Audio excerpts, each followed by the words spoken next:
And welcome back to the Yes Longevity Podcast, where we give you insight on how to get fit, feel younger, and live better. Thanks for taking a few minutes to spend with me today on this last day of 2019. I hope everyone's 2019 was successful, had good health, enjoyed good times with families and friends, and that we bring in 2020 with a high note and going even higher in 2020. So just a little bit of housekeeping. We are closed this evening on New Year's Eve, and we are closed tomorrow, January 1st. We'll be open on January 2nd for our normally scheduled classes and scheduled sessions. And we have two programs coming up in January. First, we have our Fit in 42.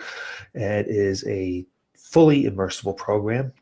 It's a 6-week program. It's very intense, but it will transform your life, not just with exercise, but with everything. So Fit in 42 is our transformation program that starts January 27th. And then for those who might not be able to make the full commitment of a Fit in 42, we are going to run a midwinter meltdown. That is a 4-week program, also starting on January 27th. And a little less intense, but yet still there to help you make some changes in your body composition specifically. So those are two programs that we'll be running.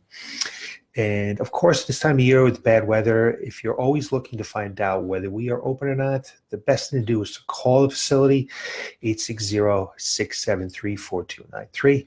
Again, 860-673-4293. Sometimes we'll post it on the news channels, but that gets deleted. We'll put it up on Facebook.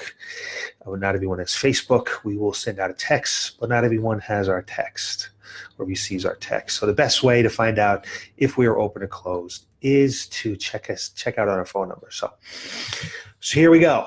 2020, right around the corner. The new year's coming fast, faster than we can ever imagine.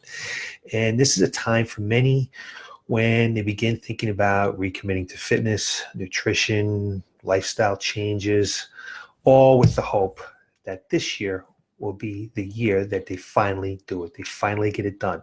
They're finally able to make those changes that they wanted to. They may not have been as successful in the past, but this year they're going to go for it one more time. So, recommitting is not a bad thing.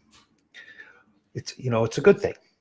But many times this recommitting comes with an all or nothing mindset, meaning you're all in. Anything short of or perfection is failure. And this isn't really the best way to achieve success in fitness. It's really not the best way to achieve success in most changes that you're going to make. All or nothing typically leads to failure. It's very difficult. And none of us are perfect, and none of us can achieve perfection. So this is the way we're going to take a look at it. The successful way to recommit is to turn things up 1 degree at a time. Make one change at a time. So if you take a look at water, so let's see water boils at 212 degrees, right? But at 211 degrees, it is just hot. It's not boiling. That 1 degree is the difference maker. That 1 degree is the difference maker between hot water and boiling, 211 and 212. And this is what you want to do.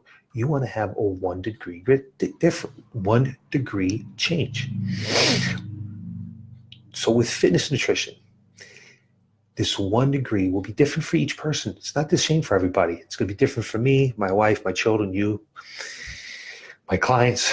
For some people who are not exercising regularly, that 1 degree may be committing to 1 workout a week, maybe 2 workouts a week, possibly 3 workouts a week. And for others, maybe even bigger things than that. The 1 degree depends on you, on that person. So I'm just going to go through a few suggestions, a few ways that you can turn it up 1 degree at a time rather than going for it all at once. So if you're not exercising, commit to a regular exercise routine. So just commit to a routine, whatever's going to work into your lifestyle, something that you're going to be able to be successful with. So set a workout goal for the year. Maybe it's 52 workouts for the year. Maybe that'd be once a week. Listen, if you're working out once a week, it's better than not working out at all. Okay. So you're going in the right direction. Maybe it's 100 workouts for the year. So that'd be twice a week. And that leaves a little room for imperfection, or some weeks where you don't get twice a week in, or maybe some weeks you don't get it in at all. You get on vacation. Do this versus trying to work out every day in January. You're just not going to change. You're going to fail. It's not going to be fun to try to work out every single day in January. And you're not going to be able to maintain that. You and I both know that you're not going to be able to maintain that effort for the full year. So don't even try it. Try to find a reasonable exercise routine, something that's going to work within your lifestyle. And with a lot of things, once you start doing it, you may be able to build on that. You may be able in 3 months reassess that and change your goal. I know that we're taught to read 15 minutes a day. Just sit down and try to read 10 minutes a day. Try to read 15 minutes a day. And what happens is once you start to read for 10 or 15 minutes, next thing you know, it works up to a half an hour, maybe even 45 minutes. You might even work all the way up to an hour a day. But if you sit down and say, you know what, I'm going to read an hour a day, you're overwhelmed by that. You're going to say to yourself, oh, where am I going to fit a full hour of my day just to read? Start easy. Read 10 minutes a day, 15 minutes a day. It's the same thing with exercise.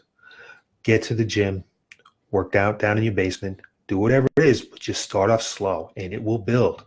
You will feel better, you'll move better, you'll have success, and it will build over time.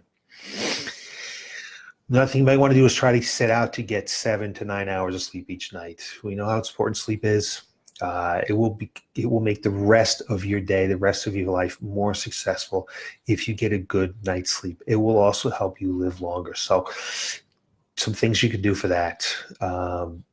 Improve the environment that you sleep in. Make sure it's cold. Make sure it's dark. Make sure you have no lights on at all. The phone's put away. Try not to look at the screens, the phone, computer, TV, 45 minutes to an hour before you go to bed. Try to de-stress a little bit. Find a routine every night before you go to bed. See if you can't improve on your sleep habits. That would be 1 degree change right there. Even if it's one of those things in your sleep habits and you build on those 2 or 3 different changes in your sleep habits. Cut back on your cheats slightly. Now, we don't like to use the word cheat. We like to use the word splurge. But let's just, if we're having 10 splurges a week, let's try to work our way down to 8 or 7. And then in a few weeks, try to work down to 5 or 4. And we always encourage people to have 2 or 3 cheats a week, or what we like to say, 2 or 3 splurges per week, because it's good, it's healthy to have a splurge. It helps you physically and mentally to be successful to have a splurge. So just cut it back lightly. Don't just try to cut it out completely. Let's cut it back slowly. Like if you're trying to cut out sugar, maybe you shouldn't just completely cut out sugar. Cut back on your sugar some. You know where some spots you can cut it back. If you're having 3 teaspoons in your coffee, cut it down to 2. If you're having 2 teaspoons, cut it down to 1. Whatever you think you can do that. Maybe cut out just some of those sweets after dinner. Have some sweets 1 night a week. But do it slowly, gradually. Start walking, even if it's 5 minutes. At lunch, right after work, when you get up in the morning, just get up, start walking, set a goal, 5 minutes one day. If it's on the treadmill, 5 minutes, and then work your way up from there to whatever's going to fit into your day that you're going to be able to successfully do consistently. Consistency is one of the keys.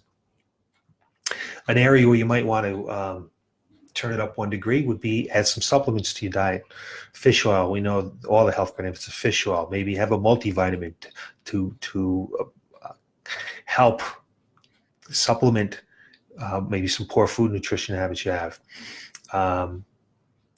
Just have a recovery shake after your workout. That turns it up 1 degree. That helps the benefits of your workout. Have some greens, maybe have some turmeric or probiotic, but just one little change. Fit it into your life and move on from there. A challenge for many people, and we know how important water is for the body and all its systems. Drink half of your body weight in water each day. So if you weigh 150 pounds, you need to drink 75 ounces of water per day. Not 75 pounds, 75 ounces of water per day. So you might say, wow, that is a lot of water. I can't drink that much water. Start off slowly. Start off with 25 ounces. Take an inventory of what you have now and add 10 ounces a day. Put a container out with all the water you need to drink and make sure it's empty. Have however many water bottles you need. Fill them up. Put them out. Okay, I need to finish those water bottles. Put a big water bottle on your desk. But just find a way to start to increase slowly. And if you're going to be up all night going to the bathroom, stop drinking water after dinner, after 5. Get all your water in before 5. It should help decrease the amount of times you have to get up in the evening to drink water. To go to the bathroom, pardon me. And lastly, maybe take a look at how many vegetables you have each day. Maybe you realize in your diet you don't get enough vegetables. So you inventory, you say, you know what, I'm only having a couple of servings of vegetables a day. I'm going to make sure this week that I have 3 servings of vegetable per day. And work from there. Try to work your way up to 5 to 7 servings per day. But you got to start off slowly, because if you try to cram 7 servings of vegetables in per day, you might start getting a little crampy in your gut, whatever, but just do a little at a time. So just some ideas, some things to think about, and pick something that you can be successful with. It really doesn't matter what 1 degree is. Just don't try to have 5 different degrees all at once. Just have 1 at a time. Add 1 degree, master it, and then move on to the next degree. Over time, the degrees will add up, and you will have made massive changes in 2020 while slowly moving forward as each one is added. And you can do this with any one of the habits you want to change in life, not just nutrition, not just exercise, but anything you're going to try and change in life. Just try and turn it up 1 degree at a time. So what is going to be your 1 degree for 2020?